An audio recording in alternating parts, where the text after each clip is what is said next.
بسم الله الرحمن الرحيم. الحمد لله نحمده ونستعينه ونستغفره ونؤمن به ونتوكل عليه ونعوذ بالله من شرور أنفسنا ومن سيئات أعمالنا.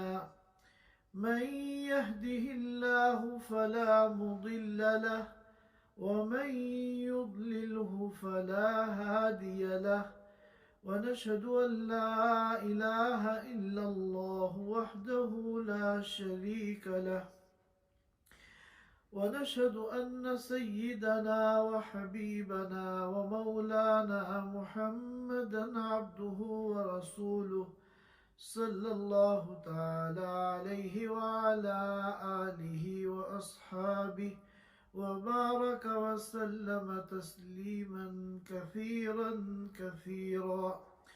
أما بعد فأعوذ بالله من الشيطان الرجيم. يا أيها الذين آمنوا كتب عليكم الصيام كما كتب على الذين من قبلكم لعلكم تتقون. صدق اللہ العظیم. حضرات سامعین کرام، جیسا کہ آپ حضرات جانتے ہیں کہ ماہ شعبان کا آخری عشرہ چل رہا ہے اور رمضان کے مبارک مہینے کی آمد ہے. انشاءاللہ اگلے جمعے جب ہم لوگ اس مجلس میں شرکت کریں گے تو وہ رمضان کا مہینہ ہوگا. ماہ رمضان یہ ایسا مبارک مہینہ ہے کہ ایمان والے بہت پہلے سے اس مہینے کا انتظار کرتے ہیں. اللہ کے رسول صلی اللہ علیہ وسلم رمضان کا چاند نظر آنے سے 2 مہینہ پہلے جب رجب کا چاند نظر آتا تھا تو اس وقت دعا فرماتے تھے، اللہم بارک لنا فی رجب و شعبان وبلغنا رمضان. اے اللہ ہمارے لیے رجب اور شعبان کے مہینوں کو مبارک بنا دے اور ہماری عمر کو دراز کر کے ہمیں رمضان تک پہنچا دے. اور بعض سلف صالحین کے بارے میں منقول ہے کہ رمضان آنے سے 6 مہینہ پہلے وہ یہ دعا شروع کر دیتے تھے کہ اے اللہ یہ جو آنے والا رمضان ہے یہ ہمیں نصیب ہو جائے. اور پھر رمضان کے بعد 5-6 مہینے تک وہ یہ دعا کرتے تھے کہ اللہ اس رمضان میں جو کچھ ہم نے نیک اعمال کیے ہیں، جو بھی عبادتیں کی ہیں، ان کو قبول فرما لے. گویا کہ آدھا سال رمضان کے آنے کا انتظار کرتے تھے اور رمضان کے ملنے کی اللہ سے دعائیں کرتے تھے، رمضان کو اللہ سے مانگتے تھے، اور پھر رمضان کے بعد آدھا سال تقریباً جو کچھ نیک اعمال رمضان میں کیے ہیں اس کی قبولیت کی دعا کرتے تھے. گویا کہ ان کی پوری زندگی رمضان کے ارد گرد جو ہے گھومتی رہتی تھی. یہ ایسا مبارک مہینہ آنے والا ہے چند ہی دنوں کے بعد، جس کے بارے میں اللہ کے رسول نے فرمایا وَبَلِّغْنَا رَمَضَانَ. 2 مہینہ پہلے سے یہ دعا مانگی کہ اللہ رمضان تک ہمیں پہنچا دے، یعنی ہماری عمر کو لمبا کر کے اتنا کھینچ دے کہ ہم رمضان ہمیں نصیب ہو جائے.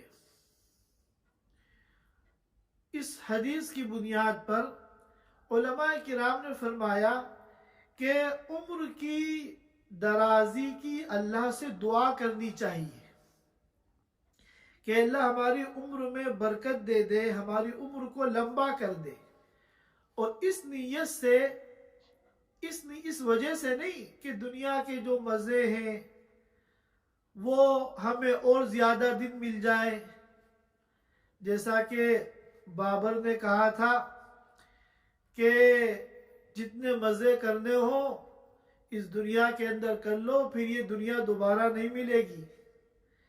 اس نظریے سے نہیں، بلکہ اس نیت سے دعا کی جائے عمر کے لمبا ہونے کی، تاکہ ہم زیادہ سے زیادہ آخرت کی تیاری کر سکیں، زیادہ سے زیادہ اللہ کی عبادت کر سکیں، زیادہ سے زیادہ ہم اللہ کو راضی کرنے والے کام کر سکیں، تاکہ آخرت میں جب ہم اللہ کے سامنے حاضر ہوں تو اللہ کی رضا کے مستحق ہوں اور سرخرو ہو کر ہم جنت میں داخل ہوں۔ بعض لوگ جب دنیا میں پریشانیاں آتی ہیں تو یہ دعا کرنے لگتے ہیں اللہ ہمیں موت دے دے، ایسی زندگی سے تو مرنا بہتر ہے۔ یہ طریقہ صحیح نہیں ہے۔ آپ کو کیا معلوم کہ جن پریشانیوں کی وجہ سے، جن پریشانیوں سے چھٹکارا پانے کے لیے آپ اس دنیا سے جانے کی دعا کر رہے ہیں، وہاں اس سے ہزاروں گنا بڑی پریشانیاں آپ کے استقبال کے لیے کھڑی ہوں، پھر آپ کیا کریں گے؟ لہذا بجائے یہ دعا مانگنے کے کہ اللہ مجھے موت دے دے، ہم اپنا محاسبہ کریں کہ ہم جو موت مانگ رہے ہیں موت کی تیاری بھی ہم نے کی ہے یا نہیں کی۔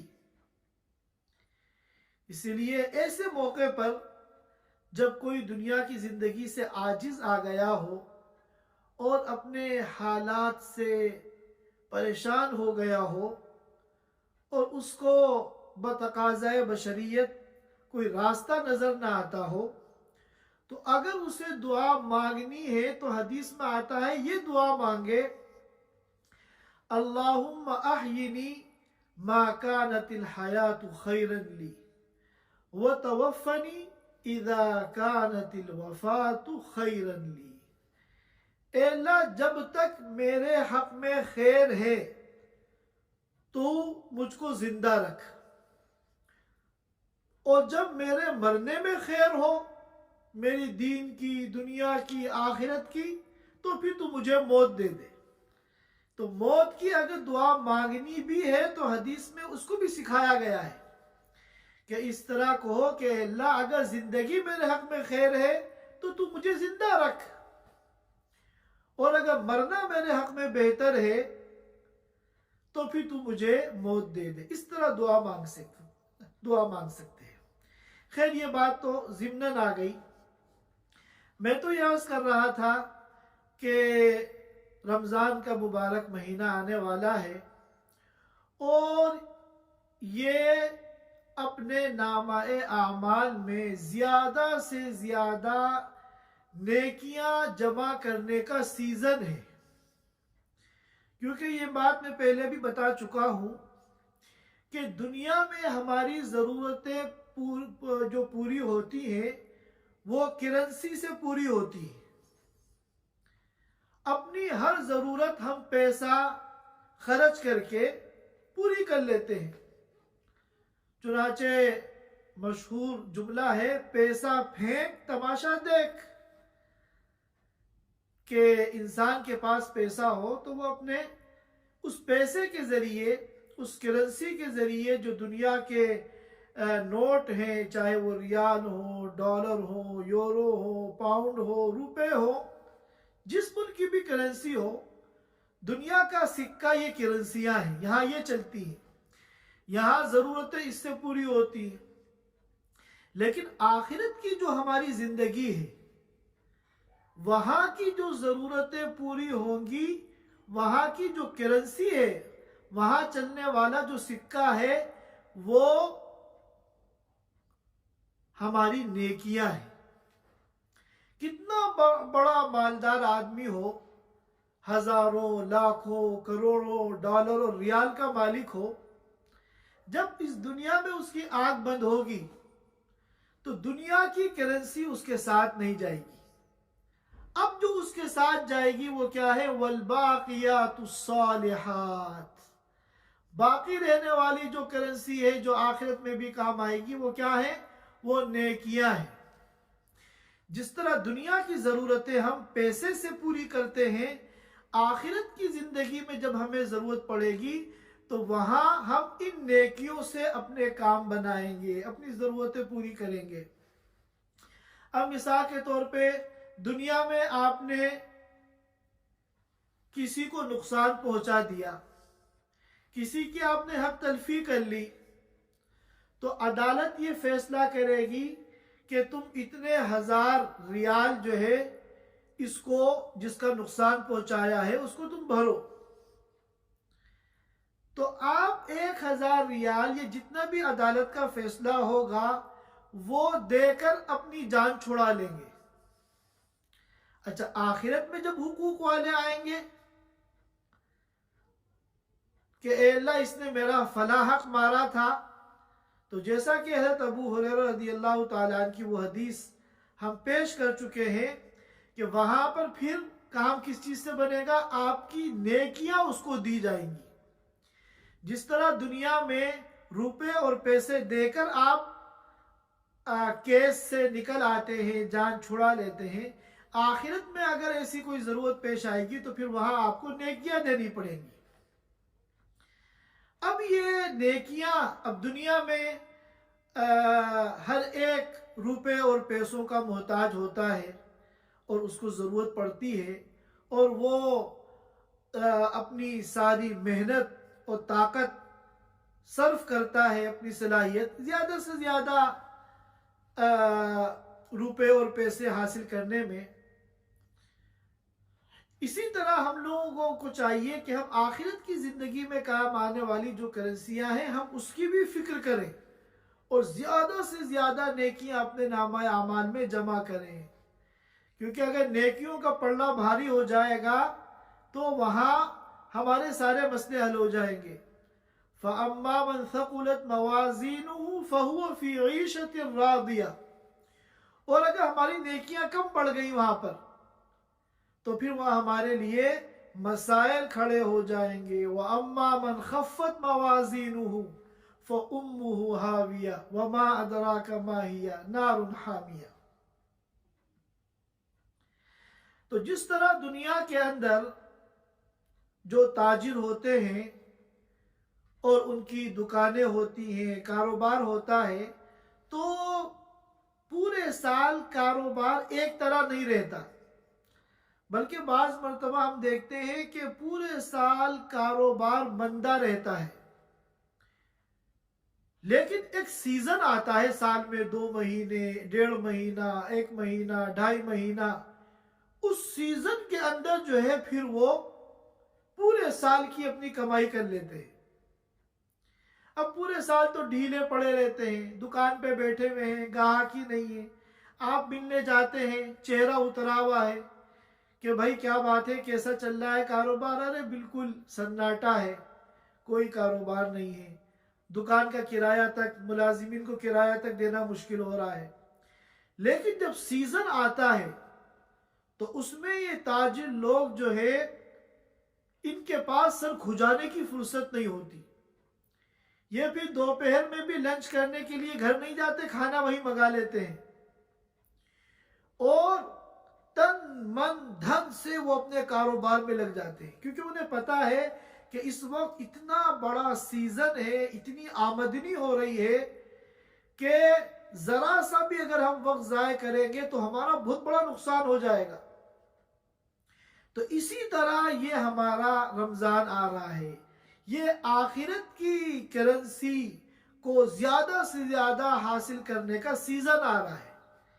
لہذا دنیا میں جب ایک تاجر اپنے کو مکمل فارغ کر لیتا ہے سیزن کے دنوں میں، بچے کہیں گے گھومنے پھرنے کے لیے، منع کر دے گا نہیں سیزن ہے، مجھے سر کھجانے کی فرصت نہیں ہے. یار دوستوں کے ساتھ پارٹیاں سب ختم، گھومنا پھرنا سب ختم، کھانے پینے کے لیے ہوٹلوں میں جانا سب بند، وہ تو گھر کھانے بھی نہیں جاتا، دکانی پہ کھانا منگاتا ہے اور صرف اپنی ضروریات پوری کرتا ہے، کھانے کی، پینے کی اور حمام جانے کی، اور کوئی کام اپنے کاروبار کے علاوہ نہیں کرتا، سیزن سے وہ فائدہ اٹھانا چاہتا ہے۔ تو اسی طرح ہم بھی اسی نگاہ سے رمضان کو دیکھیں کہ رمضان میں جو اللہ تعالیٰ نے اعمال کی ویلیو بڑھائی ہے، ایسی ویلیو تو اگر دنیا کے اعتبار سے ہمیں کہیں مل جائے آفر، تو ہم سب کچھ چھوڑ کے اسی کو حاصل کرنے میں لگ جائیں۔ کیا ویلیو اللہ نے بڑھائی ہے؟ اللہ تعالیٰ نے حدیث پاک میں آتا ہے کہ اس ماہ مبارک کے اندر نفل کا ثواب فرض کے برابر کر دیا، اور ایک فرض کا ثواب 70 فرضوں کے برابر کر دیا۔ یہ کتنی بڑی آفر ہے اللہ کی۔ آپ اگر سوچیں، دنیا میں اگر 1 ریال کی جگہ آپ کو 70 ریال اگر مل رہے ہوں ایک محدود وقت کے اندر، تو آپ سب کچھ اپنا لگا دیں گے زیادہ سے زیادہ دنیا کمانے میں۔ اب یہی ہمیں مل رہا ہے آخرت کے لیے۔ اچھا، دونوں کرنسیوں میں زیادہ اہم کون سی ہے؟ یہ بھی سوچنے کی چیز ہے۔ دنیا کی جو کرنسی ہے، یہ جو روپے اور ریال ہیں، اس سے تو ہماری وہ زندگی بن رہی ہے جس کا کل کا ہمیں بھروسہ نہیں ہے، اور نیکیاں یہ وہ کرنسی ہیں جن سے ہماری وہ آخرت کی زندگی بن رہی ہے جو ہمیشہ ہمیش کی زندگی ہے، کبھی ختم نہ ہونے والی زندگی۔ امام غزالی رحمۃ اللہ علیہ نے ایک موقع پر مثال دے کے آخرت کی زندگی کو سمجھایا۔ فرمایا کہ اگر یہ جتنا خلا ہے، زمین سے لے کے آسمان تک یہ جتنی جگہ ہے، اس پورے خلا کو بھر دیا جائے رائی کے دانوں سے۔ رائی کے دانے کتنے چھوٹے چھوٹے ہوتے ہیں، زمین سے لے کے آسمان تک کا یہ سارا خلا یہ رائی کے دانوں سے بھر دیا جائے، اور پھر ایک چڑیا آئے جو اپنی چونچ میں ایک دانہ لے کر چلی جائے، پھر 100 سال کے بعد آئے پھر ایک دانہ لے کر چلی جائے، پھر 100 سال کے بعد آئے پھر ایک دانہ لے کر چلی جائے، ہر 100 سال کے بعد چڑیا آ کر صرف ایک دانہ لے کر چلی جائے، تو یہ سارے دانے جو زمین سے لے کے آسمان تک بھرے ہوئے ہیں، جن کے وزن کا دنیا کی کوئی طاقت اندازہ نہیں کر سکتی، ایک دن وہ سارے دانے ختم ہو جائیں گے، مگر آخرت کی زندگی ختم نہیں ہوگی۔ لہذا اب ہم خود سوچ لیں کہ دنیا کی آفر میں ہم جتنی دلچسپی لیتے ہیں، اس سے کتنی زیادہ ہمیں ضرورت ہے کہ آخرت کی نیکیاں جمع کرنے کے لیے اگر آفر ملے تو ہمیں کتنی دلچسپی لینی چاہیے۔ عام طور پر کیا ہوتا ہے کہ رمضان کو جو اہمیت دینی چاہیے اور رمضان کا جیسا شوق ہمارے دل کے اندر ہونا چاہیے، وہ نہیں ہوتا۔ ہم صرف اتنا سمجھتے ہیں کہ یہ رمضان سال کے دیگر 11 مہینوں کے مقابلے میں کچھ مختلف مہینہ ہے، اس کے اندر ہمیں کچھ اپنے روٹین کے اندر ایک تبدیلی لانی ہے۔ کھانے پینے کا نظام ہمیں اس طرح کر لینا ہے کہ جو ہم 8 بجے 7 بجے ناشتہ کرتے ہیں اس کو فجر سے پہلے کر لینا ہے، وہ سحری ہو جائے گی۔ دوپہر کا کھانا ہمیں آگے بڑھا دینا ہے، مغرب کی اذان کے بعد کھا لینا ہے، یہ افطار ہو جائے گا، اس طرح ہمارا یہ روزہ ہو گیا۔ اور رات میں جب ہم عشاء کے لیے مسجد جاتے ہیں تو تھوڑا ہمیں اس مہینے میں ٹائم زیادہ لے کے جانا ہے، کیونکہ تراویح بھی پڑھنی ہے۔ تھوڑی بہت ہم اور اپنی عبادات کے اندر اضافہ کر لیتے ہیں، اور اس طرح روٹین سمجھ کے ہم پورا مہینہ گزار دیتے ہیں۔ ٹھیک ہے، جو آپ روزہ رکھیں گے اس کا اجر آپ کو ملے گا، آپ جو تراویح پڑھیں گے اس تراویح کا اجر و ثواب آپ کو ملے گا، لیکن یہ اس مہینے کی قدردانی نہیں ہوئی۔ جس طرح ایک تاجر پورے سال سیزن کا انتظار کرتا ہے، اور جب سیزن آتا ہے تو وہ ساری اپنی تفریحات کو، مشغولیات کو، بہت سی اپنی اور فیملی کی ضروریات کو چھوڑ کر صبح شام اپنے کاروبار میں لگ جاتا ہے۔ ہمیں اس سے کہیں زیادہ ضرورت ہے کہ ہم رمضان کے لیے اپنے کو تیار کریں، اور رمضان کا ایک ایک منٹ، رمضان کا ایک ایک سیکنڈ ہم وصول کرنے کی کوشش کریں۔ ایک ایک لمحہ رمضان کا بہت قیمتی ہے۔ اللہ کی طرف سے رحمت کی گھٹائیں برس رہی ہیں، رحمت کی ہوائیں چل رہی ہیں، رحمت کی بارشیں جھوم جھوم کر ایمان والوں کے اوپر برس رہی ہیں۔ اللہ تعالیٰ تو ہر رمضان کے ہر وقت ہماری طرف متوجہ ہے کہ بندہ مجھ سے کیا مانگ رہا ہے، بندہ میری کون سی عبادت کر رہا ہے، بندہ کتنا میری طرف متوجہ ہو رہا ہے۔ لیکن ہمارے ساتھ المیہ یہ ہے کہ ہم اپنے موبائل میں لگے ہوئے ہیں۔ لہٰذا سب سے پہلا کام جس کی ہم سب کو آج نیت کرنی ہے، عزم کرنا ہے، ارادہ کرنا ہے کہ ہم رمضان کے پورے مہینے میں موبائل کا غیر ضروری استعمال نہیں کریں گے۔ صرف ہمارا جو ضرورت کے درجے میں استعمال ہے، واٹس ایپ وغیرہ، صرف بقدر ضرورت ہم استعمال کریں گے۔ ہم یہ فیس بک ہے، یوٹیوب ہے اور دیگر جو اس کے اندر چیزیں ہیں، ہم ان کے اندر اپنا ایک منٹ بھی ضائع نہیں کریں گے۔ اگر ہم نے ہمارا موبائل میں جو وقت ضائع ہوتا ہے، اگر ہم نے اس پہ کنٹرول نہیں کیا، ہم نے اس پر لگام نہیں لگائی، تو سمجھ لیے کہ اتنا قیمتی اور مبارک ہمارا جو سیزن ہے وہ ضائع ہو جائے گا۔ اور پھر ہمیں پوری کوشش کرنی ہے کہ ہم اپنا نظام الاوقات بنائیں پہلے سے۔ ڈیوٹی ہماری ایک ضرورت ہے، بچوں کا اسکول ہماری ایک ضرورت ہے، سودا ضرورت کا بازار سے لانا ہماری ضرورت ہے۔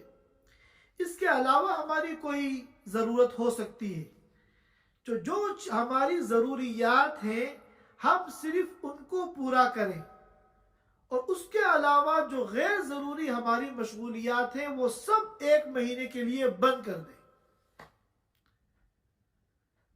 اور جتنا زیادہ سے زیادہ وقت ہمیں ملے، ہم اللہ کی عبادت میں، اللہ کی اطاعت میں، قرآن کی تلاوت میں، ذکر میں اور دعاؤں میں لگائیں۔ یاد رکھیے کہ یہ جو نفل کا اجر فرض کے برابر ہے، یہ اتنی بڑی آفر ہے کہ ہم سوچ بھی نہیں سکتے،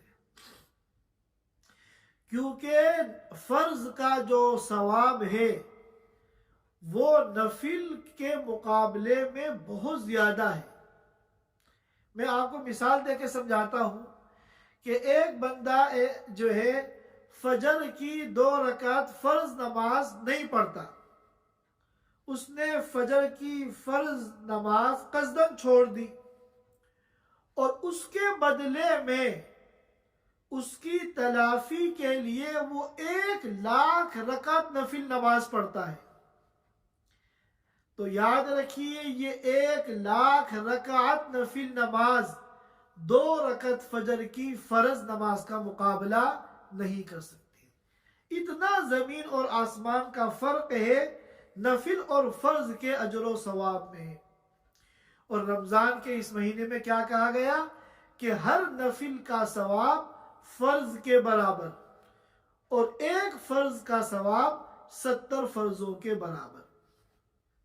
لہذا ہم سب لوگ یہ نیت کریں کہ اپنی تمام غیر ضروری مشغولیات کو 1 مہینے کے لیے ہم بند کر دیں گے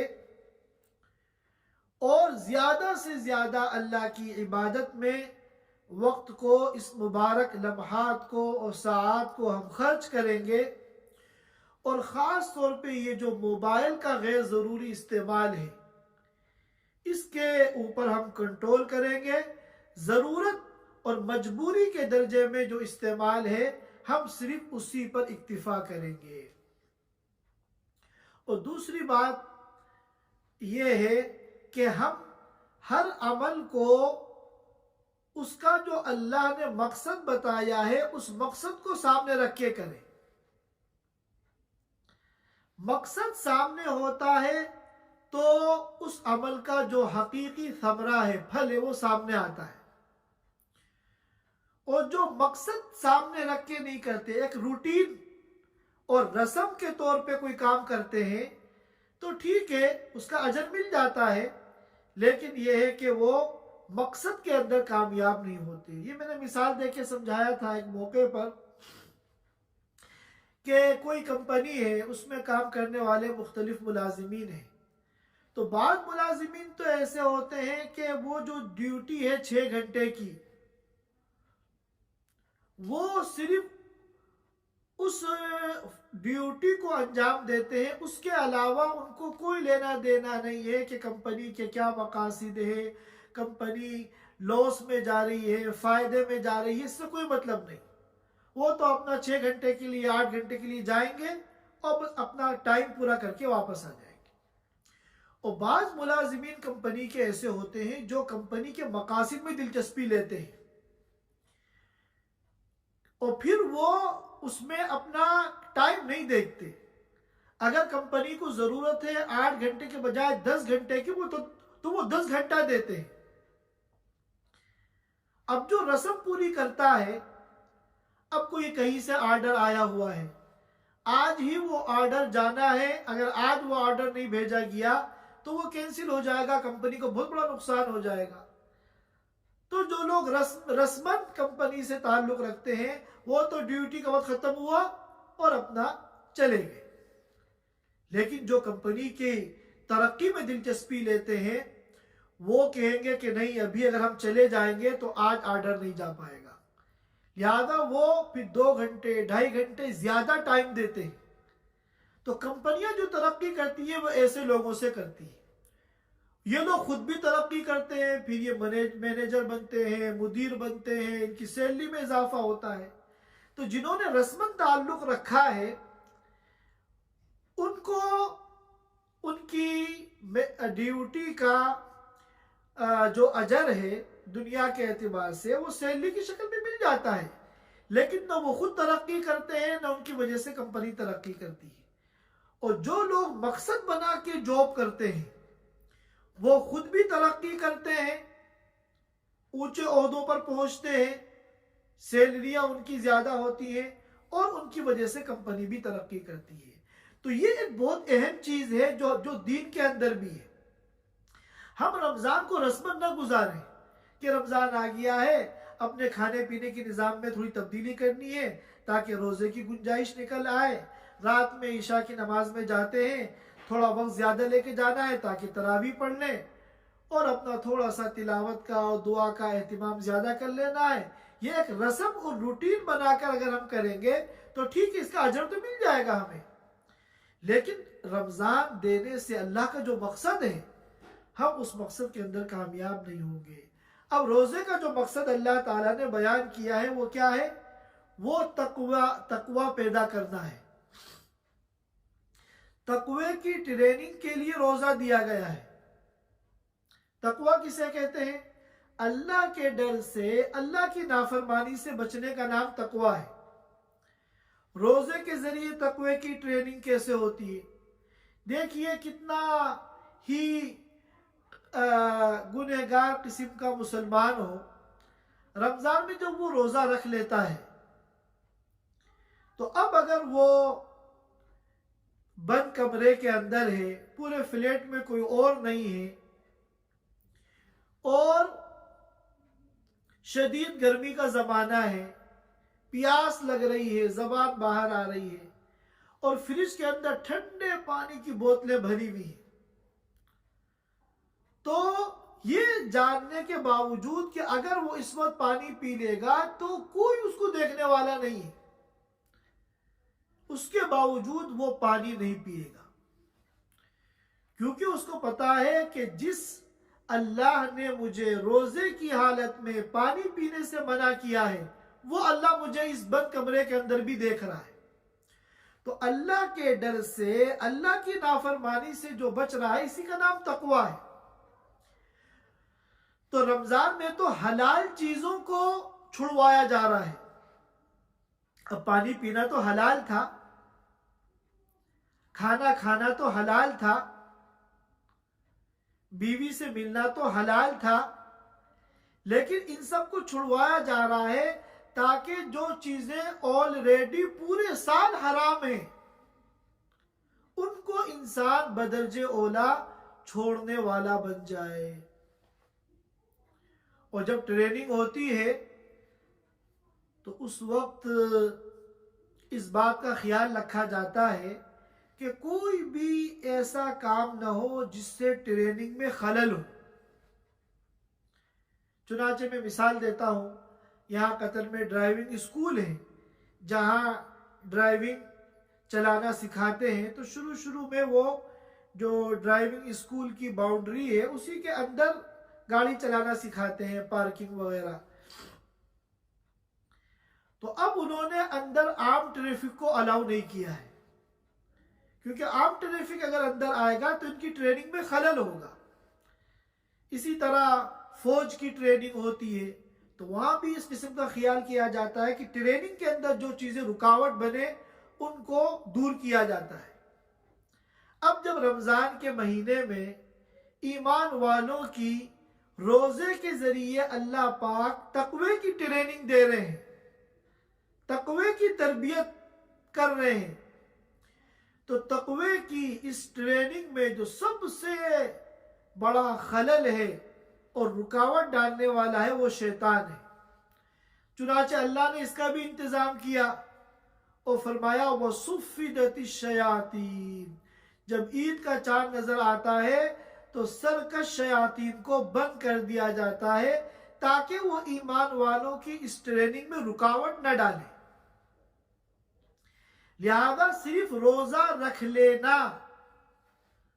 پورے مہینے یہ کافی نہیں ہے، اجر و ثواب بے شک ملے گا، لیکن ہم یہ دیکھیں کہ روزے کا جو مقصد ہے ہم اس مقصد میں کامیاب ہیں یا نہیں۔ لہذا ہم ہر لمحہ اپنے تقوی کا جائزہ لیں۔ جو گناہ رمضان کی آمد سے پہلے ہم کرتے تھے، ایک ایک کر کے وہ گناہ ہماری زندگی سے نکل رہے ہیں یا نہیں؟ اگر گناہ نکل رہے ہیں، تقوی ہمارے دل کے اندر پیدا ہو رہا ہے، تو اس کا مطلب یہ ہے کہ روزے کا جو مقصد اللہ نے بیان کیا تھا لعلکم تتقون، ہم اس مقصد میں کامیاب ہو رہے ہیں۔ اور ہوتا کیا ہے؟ اللہ تعالیٰ معاف فرمائے، جو لوگ روٹین سمجھ کر رسماً رمضان گزارتے ہیں تو 30 روزے رکھنے کے باوجود جب عید کا چاند نظر آتا ہے تو عید کے دن سنیما ہالوں میں تل رکھنے کی جگہ نہیں ہوتی۔ تو اگر آپ کی زندگی اسی ڈگر پہ آ گئی، گناہوں کے اعتبار سے، معاصی کے اعتبار سے، اللہ کی نافرمانی کے اعتبار سے، جہاں رمضان سے پہلے تھی، تو اب بتائیے ان روزوں کا کیا فائدہ ہوا؟ اگر ان روزوں نے آپ کے دل میں تقوی پیدا نہیں کیا اور وہ تمام گناہ جو رمضان سے پہلے آپ کرتے تھے وہ ہمیشہ کے لیے آپ کی زندگی سے نہیں نکلے، تو یاد رکھیے روزے کا جو مقصد تھا آپ اس مقصد کے اندر ناکام ہو گئے۔ ہم انشاءاللہ اس موضوع پہ مزید گفتگو کریں گے، اور ماہ مبارک کے جمعوں میں بھی انشاءاللہ ہم تذکیر کرتے رہیں گے، مقصد کو یاد دلاتے رہیں گے۔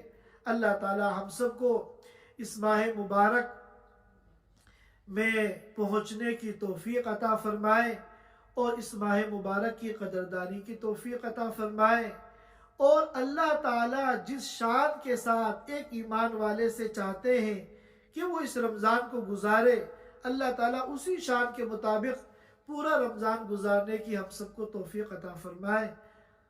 وآخر دعوانا ان الحمدللہ رب العالمین۔